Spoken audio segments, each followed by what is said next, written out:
बच्चों, अपना school online channel में आपका स्वागत है। आज हम चैप्टर साइंस में पोल्यूशन ऑफ एयर के क्वेश्चन आंसर करेंगे, ABCD पार्ट। तो ये शुरू करते हैं पार्ट ए को। पार्ट ए है हमारे पास फिल इन द ब्लैंक्स। तो फिल इन द ब्लैंक्स में फर्स्ट क्वेश्चन है, dash and dash gases dissolve होती है वाटर में एसिड रेन बनाने के लिए। तो देखिए इसमें जो सही आंसर है वो nitrogen oxide and sulphur dioxide जो है। नाइट्रोजन और सल्फर डाइऑक्साइड ऐसी गैसेज हैं जो कि हमारे वाटर में डिजॉल्व होकर एसिड रेन का फॉर्म करती है। नेक्स्ट क्वेश्चन हमारे पास है फिनोमिना क्रोजन, जिससे कि क्रोजन होती है मार्बल्स को मोनूमेंट्स के एसिड रेन के द्वारा। इस चीज को क्या कहते हैं? मींस मोनूमेंट्स का जो मार्बल है उसका क्रोजन हो जाना, उसकी चमक का खत्म हो जाना, उसका डिजॉल्व हो जाना एसिड रेन के साथ। इस फिनोमिना को क्या कहते हैं? हम इसको कहते हैं मार्बल कैंसर। तो यहाँ पे सही ऑप्शन क्या है? Marble cancer. थर्ड क्वेश्चन है हमारे पास, dash and dash are the two main greenhouse gases. तो देखिए कार्बन डाइऑक्साइड और मीथेन जो हैं दो ऐसी गैसेज हैं जो कि ग्रीन हाउस गैसेज हैं, अब जो हमारा एटमोसफेयर में सन की लाइट है उसको स्टोर कर लेती हैं, उसको ऑब्जॉर्व कर लेती हैं।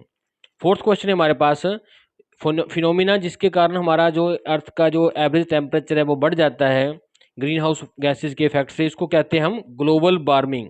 तो इसको क्या कहते हैं हम? Global warming. तो फोर्थ का ऑप्शन है हमारे पास ग्लोबल वार्मिंग। नेक्स्ट क्वेश्चन हमारे चलते हैं पार्ट बी की तरफ। पार्ट बी है हमारे पास स्टेट द ट्रू फॉल्स। तो फर्स्ट क्वेश्चन है हमारे पास, burning of fossil fuels. Fossil fuels को बर्न करने से मैनी कॉजेज होते हैं, कई तरह के कारण हैं, जे एक कारण है इनमें से, जिससे कि एयर पोल्यूशन होती है। बिल्कुल ट्रू है। सेकंड है high concentration of nitrogen dioxide. अगर ज़्यादा मात्रा में नाइट्रोजन ऑक्साइड हो जाएगी हमारे एटमॉस्फेयर में तो इससे क्या है, हमें रेस्पिरेटरी सांस लेने में दिक्कत आएगी। बिल्कुल ट्रू है। थर्ड क्वेश्चन है अल्ट्रा वायलेट रेज जो सन से आती हैं वो एब्जॉर्ब कर ली जाती हैं मेनली ऑक्सीजन द्वारा, जो कि एटमॉस्फेयर में है। ये बिल्कुल गलत है। इसको एब्जॉर्ब करती है कार्बन डाइऑक्साइड और मीथेन। नेक्स्ट क्वेश्चन है हमारे पास, एसिड रेन है वो जो है मेटल्स को करोड नहीं करता। ये बिल्कुल गलत है, फॉल्स है। ये मेटल्स को भी करोड करता है और ये हमारे प्लांट्स को, हमारे एनिमल्स को, इनकी भी स्किन के ऊपर इफेक्ट करता है। सल्फर डाइऑक्साइड देखिए कहते हैं, इसमें पूछा गया है कि is one of the green house gases. ये भी फॉल्स है, क्योंकि कार्बन डाइऑक्साइड और मीथेन ही ऐसी ग्रीन हाउस गैसेज है जो कि ग्रीन हाउस इफेक्ट प्रोड्यूस करती हैं। सी हमारे पास टिक द करेक्ट ऑप्शन। हमने चार ऑप्शन में से जो सही ऑप्शन है उसको टिक करना है। तो फर्स्ट क्वेश्चन है हमारे पास, which of the following is responsible for depletion of the ozone layer. Ozone layer को डिप्लीट करने के लिए कौन सी इसमें से ऑप्शन जो है रिस्पॉन्सिबल है? तो देखिए ओजोन लेयर को जो डिप्लीट करती है वो करती है क्लोरोफ्लोरोकार्बन्स, जिसको CFC भी कहते हैं। तो फर्स्ट का ऑप्शन है डी, क्योंकि ए ये है, बी ये है, सी और ये डी पार्ट है। तो फर्स्ट का जो क्लोरोफ्लोरोकार्बन्स या CFC है, ये करेक्ट ऑप्शन है। सेकंड है, देखिए जैसे इंक्रीज होगा amount of carbon dioxide and methane in the atmosphere, तो इससे क्या होगा? देखिए ये कार्बन डाइऑक्साइड गैस और मीथेन गैस जो है, ये जितनी भी सनलाइट आएगी उसको अब्जॉर्ब कर लेंगी, इसलिए ग्लोब को वार्म करेंगी। इसलिए हमें इससे क्या होगा? ग्लोबल वार्मिंग होगी। इसलिए इसका आंसर है सेकंड का बी। नेक्स्ट क्वेश्चन हमारे पास, जो मैन गैसेज हैं जो ट्रैप करती हैं सोलर हीट रेडिएशंस को, जैसी वो रिफ्लेक्ट होती है हमारी अर्थ से। तो देखिए इसमें क्या है, कौन सी गैसेज है? देखिए एक तो मीथेन है, एक कार्बन डाइऑक्साइड है, एक वाटर वेपर्स। तो इसका ऑप्शन जो है तीनों का कॉम्बिनेशन में वो है बी, क्योंकि फर्स्ट में क्लोरोफ्लोरो डाल रखे हैं जो कि ओजोन लेयर को खत्म करते हैं। ये ग्रीन हाउस गैसेज नहीं है।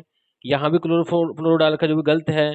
तो यहाँ पे क्या है, नाइट्रोजन डाइऑक्साइड लगा रखा है जो कि एसिड रेन करती है, ये भी गलत है। तो इसका सही ऑप्शन क्या है? बी, थर्ड का बी।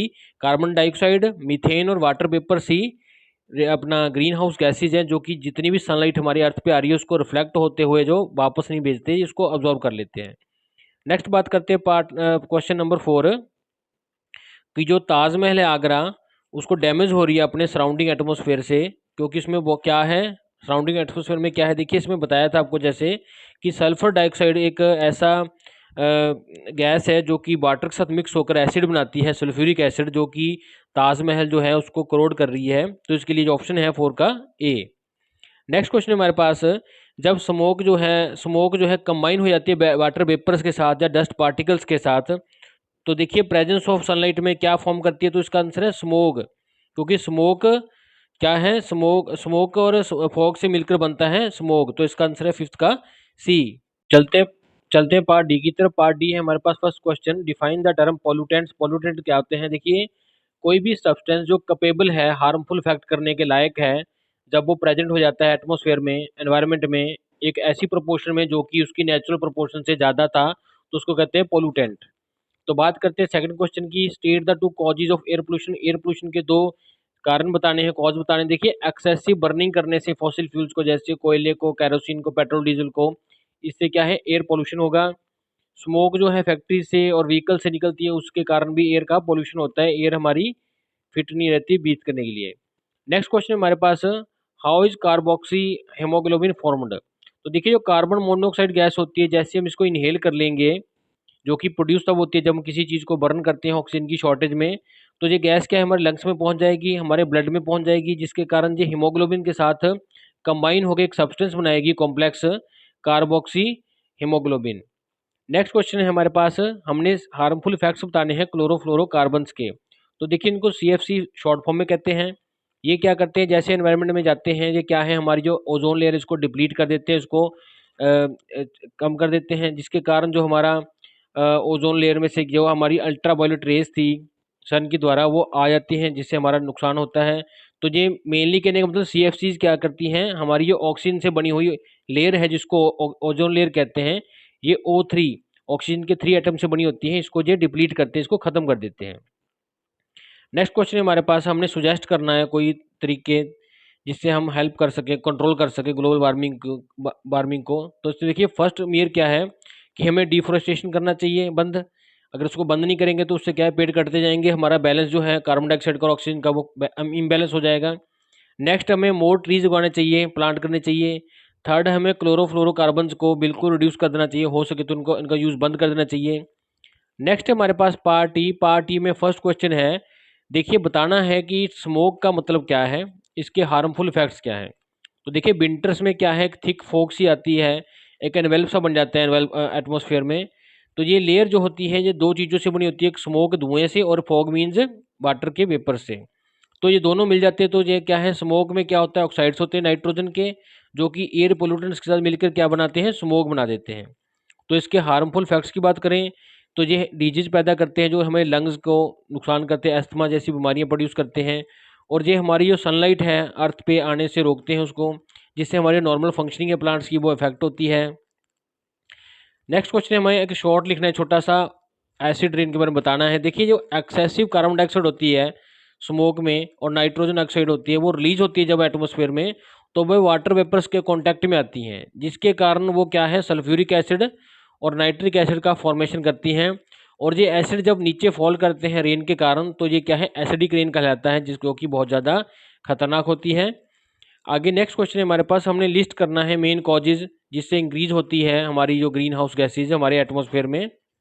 तो इसका आंसर है, देखिए, कोयले और वुड को बर्न करने से, जो कि डोमेस्टिक फ्यूल के तौर पे यूज़ करते हैं, इससे क्या है, रिलीज होती है कार्बन डाइऑक्साइड हमारी गैस में, कार्बन डाइऑक्साइड नाम की गैस प्रोड्यूस होती है एटमॉस्फेयर में, ये भी ग्रीन हाउस इफेक्ट करती है। बाकी थर्मल प्लांट्स जो, जिसमें हीट प्रोड्यूस की जाती है कोयले को बर्न करके जनरेट करने के लिए इलेक्ट्रिसिटी, वहाँ पे भी अनॉर्मस में बहुत ज़्यादा अमाउंट में कार्बन डाइऑक्साइड और कार्बन मोनोऑक्साइड गैसेज प्रोड्यूस होती है एटमॉस्फेयर में। थर्ड रीज़न क्या है इसको कॉज, कि इनडिस्क्रिमिनेट जो डिफोरेस्टेशन है, हम धुएंदार जो एकदम से जंगल काट रहे हैं, जिससे इम्बैलेंस जो है हमारा कार्बन डाइऑक्साइड का और ऑक्सीजन का, वो एटमॉस्फेयर में इम्बैलेंस हो रहा है, और कार्बन डाइऑक्साइड बढ़ रही है, जिसके कारण भी ये कॉज है, ये जिसके कारण हमारा ग्रीन हाउस गैसेज जो है एटमॉस्फेयर में इंक्रीज हो रही हैं। नेक्स्ट क्वेश्चन है हमारे पास, क्वेश्चन नंबर 4, हमने कॉन्सिक्वेंसेस बताने हैं कि इंक्रीज होने से ग्रीन हाउस इफेक्ट क्या होता है। तो देखिए, due to greenhouse effect क्या है, जो एवरेज टेम्परेचर अर्थ का, एटमॉस्फेयर का, वो ग्रेजुअली आहिस्ते आहिस्ते बढ़ जाएगा, जिससे हमारा ग्लोब है वार्म हो जाएगा। जो इस वार्मिंग से एटमॉस्फेयर की हमारी जो फॉरेस्ट में फायर लग जाए, आग लग जाएगी, और ये क्या है, एक कॉमन प्रॉब्लम हो जाएगी कई सालों के लिए, एक आम सी बात बन जाएगी, हर बार आग लगती रहेगी। तो ग्लेशियर जो है मेल्ट हो जाएंगे हाई रेट पे, ज़्यादा जल्दी से, जिससे कारण जो हमारा सी लेवल है वो बढ़ जाएगा, और जो ग्लेशियर्स मेल्ट होकर हमारे सी तक पहुंचेंगे, तो बीच में वो फ्लड्स भी करेंगे, और हमारी सॉइल की फर्टिलिटी को भी नुकसान करेंगे, उसको सॉइल का इरोजन भी करेंगे। तो देखिए, आगे नेक्स्ट है, हमें 5 मेथड बताने हैं जिससे हम हेल्प कर सकते हैं कंट्रोल करने में एयर पोल्यूशन को। तो फर्स्ट है, हमें सीएनजी जैसे वाले ऑटोमोबाइल्स का यूज़ करना चाहिए, हमें ज़्यादा से ज़्यादा प्लांट्स लगाने चाहिए, हमें एंटी पोल्यूशन मेजर्स को ज़्यादा अपनाना चाहिए। हमें अवॉइड करना चाहिए बर्निंग को, ड्राई वेजिटेबल वेस्ट को। हमें स्मोकलेस चूल्हाज और सोलर कुकर्स और बायोगैस जैसी चीज़ों को यूज़ करना चाहिए as a cooking purpose. Thanks for watching this video.